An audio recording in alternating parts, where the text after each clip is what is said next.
पिछले वीडियो में हम लोगों ने बात किया था केमिकल रिएक्शंस के बारे में और उसके कुछ कैरेक्टरिस्टिक्स को भी हमने देखा था। आज की वीडियो में हम लोग केमिकल इक्वेशन देखेंगे और ये भी देखेंगे कि कितने टाइप के केमिकल इक्वेशन होते हैं। उसके बाद हम लोग उसे बैलेंस करने का तरीका ढूंढेंगे। So hello everyone, my self हंस और आप देख रहे हैं क्लास 10th के केमिस्ट्री का फर्स्ट चैप्टर जो कि है chemical reactions and their equations. तो चलिए शुरू करते हैं आज की वीडियो को, जहां पर हम लोग केमिकल इक्वेशंस को पढ़ेंगे।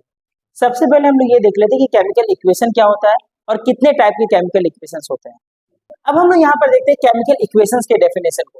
तो देखो, केमिकल इक्वेशन क्या होता है? केमिकल रिएक्शन का एक सिंबलिक रिप्रेजेंटेशन होता है। हम लोगों ने पिछली वीडियो में जो देखा था केमिकल रिएक्शंस को, वहां पे बहुत सारे इक्वेशंस हम लोगों ने लिखा था, जिसमें हम लोगों ने कंपाउंड्स के सिंबल्स यूज किए थे। ठीक है, तो यहाँ पर जो आप देख रहे हैं कि जो कुछ केमिकल रिएक्शंस होंगे जिसको हम लोग सिंबल से रिप्रेजेंट करेंगे, उसके कंपाउंड के सिंबल से उसे रिप्रेजेंट करेंगे। ठीक है, उसे ही हम लोग केमिकल इक्वेशन बोलते हैं। देखो यहाँ पे it is a symbolic representation of a chemical reaction. आप देखिए यहाँ पे जैसे कि मैग्नीशियम और ऑक्सीजन के बीच में जो रिएक्शन हो रहा है, रिएक्शन के बाद बन क्या रहा है? MgO, मतलब मैग्नीशियम ऑक्साइड बन रहा है। ठीक है, तो ये क्या है? सिंबल्स का यूज करके हम लोगों ने यहाँ पे एक रिएक्शन को दिखाया, केमिकल रिएक्शन को दिखाया। अदरवाइज हम कैसे लिख सकते थे? हम लोग इस तरह से लिखते हैं कि when magnesium is react with oxygen then it forms magnesium oxide. इसे स्टेटमेंट में हम लोग लिखते हैं, लेकिन सिंबल का यूज करने से क्या हो गया? ये बहुत ही कम स्पेस में बहुत ही एफिशिएंटली हम लोग इसे लिख पा रहे हैं। ठीक है, अब आप देखिए यहाँ पे कि इक्वेशन जो होता है केमिकल इक्वेशन, ये कितना टाइप का होता है। एक होता है आपका अनबैलेंस केमिकल इक्वेशन, एक होता है बैलेंस्ड केमिकल इक्वेशन। देखो, स्टार्टिंग में जब हम लोग कोई भी इक्वेशन को लिखते हैं तो वो जो होता है वो अनबैलेंस्ड होता है। अनबैलेंस का मतलब क्या हो गया कि जितने एटम्स इस साइड में दिख रहे हैं उतने एटम्स उधर नहीं दिखते। जैसे कि आप देखिए यहाँ पे कि मैग्नीशियम एक है, आप एक एटम है मैग्नीशियम का, और यहाँ पर भी एक एटम है मैग्नीशियम का, लेकिन ऑक्सीजन के यहाँ पे दो एटम है। आप यहाँ देख रहे हो O2 है, मतलब दो एटम है ऑक्सीजन के, लेकिन यहाँ पे ऑक्सीजन का कितना एटम है? एक ही एटम। तो ये बैलेंस्ड नहीं, तो इसे हम लोग को बैलेंस करना होता है। अब देखिए ये जो अनबैलेंस केमिकल इक्वेशन दिख रहा है इसे हम लोग स्केलेटल केमिकल इक्वेशन भी कहते हैं, स्केलेटल केमिकल इक्वेशन भी कहते हैं इसे। ठीक है, अब ये जो अनबैलेंस केमिकल इक्वेशन आपको दिख रहा है इसे हम लोग को बैलेंस करना होगा। बैलेंस क्यों करना होगा उसे अब हम लोग यहाँ पर समझते हैं। चलिए देखते हैं। अब हम लोग यहाँ पर देखेंगे कि जो केमिकल इक्वेशन होता है इसे बैलेंस क्यों किया जाता है। तो देखिए, कंजर्वेशन ऑफ मास को फुलफिल करने के लिए हम लोग किसी भी केमिकल इक्वेशन को बैलेंस करते हैं। कंजर्वेशन ऑफ मास में ये बोला गया था कि the mass can never be created nor be destroyed in a chemical reaction. मतलब किसी भी केमिकल रिएक्शन में मास जो होगा, किसी भी मॉलिक्यूल का, किसी भी एलिमेंट का जो मास होगा वो ना तो कभी डिस्ट्रॉय होगा और ना ही क्रिएट होगा। वो जितना पहले था उतना ही मास बाद में भी, रिएक्शन के बाद भी बना रहेगा। ये कंजर्वेशन ऑफ मास में बोला गया था।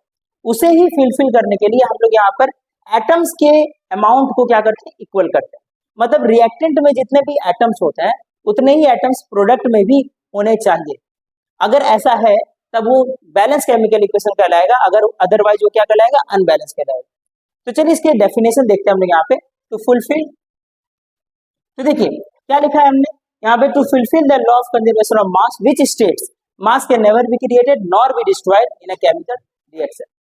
चलिए अब हम लोग यहाँ पर ये देखते हैं कि मास बैलेंस करने का जो मतलब होता है वो क्या होता है। तो देखिए, बैलेंसिंग का मतलब होता है बैलेंस्ड। ये जो बैलेंस केमिकल इक्वेशन है इसका मतलब क्या होता है ये समझिए। इसका मतलब होता है कि number of atoms in reactant is equal to the number of atoms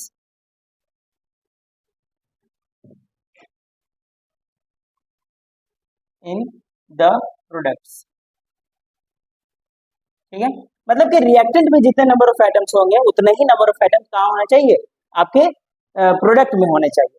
ठीक है, चलिए अब हम लोग यहाँ पर देखते हैं कि जो बैलेंस केमिकल इक्वेशन होता है, जो अनबैलेंस केमिकल इक्वेशन होते हैं, उसे किस तरीके से, किस ट्रिक से हम लोग बैलेंस कर सकते हैं, उसके मेथड क्या होता है। तो देखिए कुछ पॉइंट्स को आपको याद रखना है कि जब भी हम लोग किसी अनबैलेंस केमिकल इक्वेशन को बैलेंस करते हैं तो हम लोग वहाँ पे heat and trial method use कर सकते हैं, और ये बहुत ही एफिशिएंट तरीका है किसी भी अनबैलेंस इक्वेशन को बैलेंस करने का। ठीक है, इसमें हम लोग सबसे पहले क्या करते हैं, जो मेटल्स होते हैं इक्वेशन में, जो भी मेटल्स होंगे सबसे पहले आपको उसे बैलेंस करना है। फिर वहां पर जो नॉन मेटल्स होंगे उसे बैलेंस करना है आपको, और लास्ट में आपको जो हाइड्रोजन और ऑक्सीजन जो बच जाता है उसे आपको बैलेंस करना है। तो ये जो मेथड है आपको इसी मेथड को यूज करके जो केमिकल इक्वेशन होते हैं इसे बैलेंस करना है।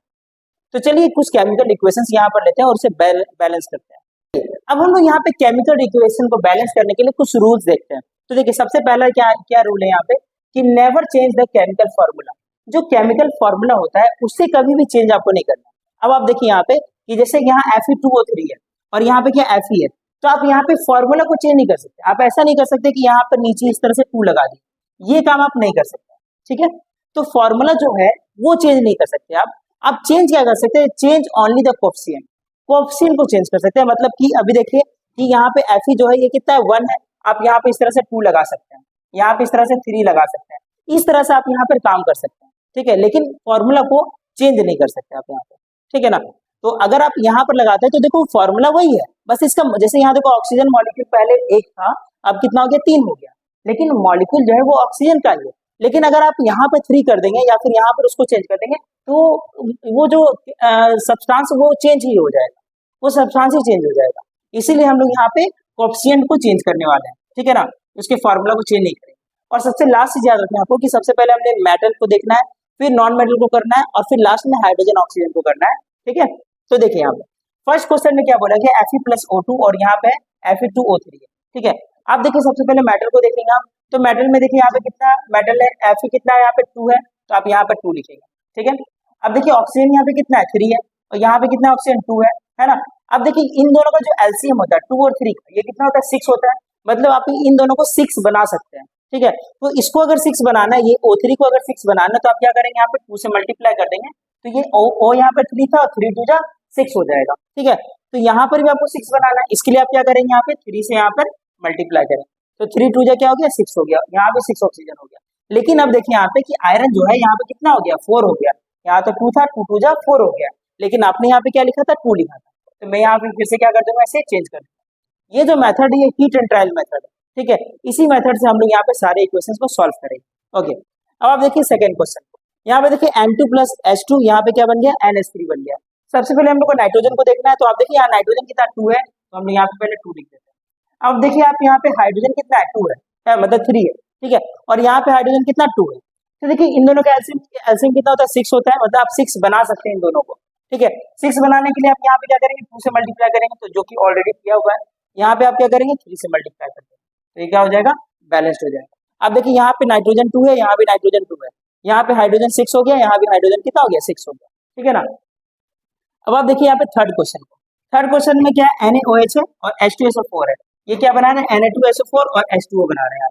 अब आप देखिए यहाँ पे कि सोडियम कितना है, सोडियम देखो यहाँ पे 1 है और यहाँ पे सोडियम 2 है ना। तो सबसे पहले मैं उसे बैलेंस कर देता हूँ, यहाँ 2 लगाता, ये बैलेंस हो गया। अब देखिए आप SO4 देखिए SO4 यहाँ पे 1 है और यहाँ पे 1 है, ये तो ऑलरेडी बैलेंस है। H देखिए यहाँ पे 2 है और यहाँ पर भी 2 है, ये भी ऑलरेडी बैलेंस्ड है। अब देखिए यहाँ पे ये जो H दिख रहा है आपका, यहाँ 2H तो था लेकिन यहाँ 2H और है, ये देखिए H यहाँ पे 2 और है, तो H कितना हो गया टोटल 4 हो गया, लेकिन यहाँ तो 2 है, तो आप यहाँ पे क्या करेंगे 2 से मल्टीप्लाई कर देंगे, तो H कितना हो गया अभी यहाँ पे हाइड्रोजन कितना हो गया 4 हो गया। यहाँ पे देखिए हाइड्रोजन का कितना 2 यहाँ पर है और 2 यहाँ पर, तो 4 हो गया। और ऑक्सीजन यहाँ पे कितना 2 है और यहाँ पर देखिए ये ऑक्सीजन कितना 2 है, तो ये क्या हो गया बैलेंस हो गया, ठीक है ना। अब आइए आप लोग नेक्स्ट क्वेश्चन देखिए, यहाँ पे ये है मीथेन और ये ऑक्सीजन है, यहाँ पे CO2H2O बन रहा है, ठीक है। अब इसको बैलेंस करेंगे, देखो कार्बन तो ऑलरेडी यहाँ पे बैलेंस है ना। अब हम लोग को हाइड्रोजन ऑक्सीजन करना है बैलेंस। आप देखिए यहाँ पे कि यहाँ ऑक्सीजन कितना 2 है और यहाँ पर 2 और 1 3 है, ठीक है। हाइड्रोजन यहाँ पे 4 है और यहाँ पे हाइड्रोजन कितना 2 है, तो सबसे पहले मैं हाइड्रोजन को यहाँ पे बैलेंस कर लेता हूँ। तो हाइड्रोजन अब देखिए कितना हो गया, यहाँ पे 4 हो गया और ऑक्सीजन कितना है यहाँ पे 2 है और यहाँ भी 2 है, तो ये भी 4 हो गया, लेकिन यहाँ पे ऑक्सीजन कितना है 2 ही है, तो आप यहाँ पे क्या करेंगे 2 से मल्टीप्लाई करेंगे, तो ऑक्सीजन भी कितना हो जाएगा 4 हो जाएगा। अब एक लास्ट क्वेश्चन देखिए, यहाँ पे देखिए एल्यूमिनियम और ये आयरन ऑक्साइड है और यहाँ पे देखिए एल्यूमिनियम यहाँ पे 2 है, ऑक्सीजन 3 और यहाँ पे Fe है। और चलिए ये क्वेश्चन मैं आपको होमवर्क में देता हूँ, आप इसे कर लीजिएगा, ठीक है, और कमेंट सेक्शन में आप इसका आंसर लिख दीजिएगा। तो चलिए इस वीडियो में इतना ही था, जिसमें हम लोगों ने केमिकल इक्वेशंस को देखा और बैलेंस और अनबैलेंस केमिकल इक्वेशन को देखा और उसे किस तरह से बैलेंस किया जाता है, इस मेथड को हमने सीखा यहाँ पे। नेक्स्ट वीडियो में हम लोग यहाँ पे टाइप्स ऑफ केमिकल रिएक्शंस पे बात करेंगे, तो मिलते हैं हम लोग नेक्स्ट वीडियो में, तब तक के लिए थैंक यू।